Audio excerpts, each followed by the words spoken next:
رسول الله صفهم لنا، ای رسول الله برای ما صفتشون گو. برای چی اینقدر عملهای اونها بهوده میرود؟ پیغمبر چی گفت؟ هم قوم اذا انتهكوا بمحارم اذا خلوا بمحارم الله انتهكوها.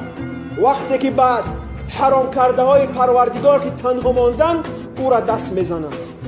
وقتی که تنها ماند در تلفن کلیپ های حرام تماشا میکند. وقتی تنها ماند با دخترهای بیگانه گپ میزند.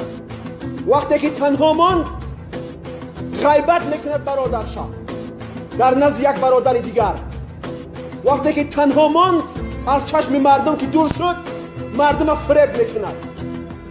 به سبب این که در تنهایی قدر خدا را نمیدانستند، عملهای ظاهری که اونها انجام میدادند همه او برباد میرفته است.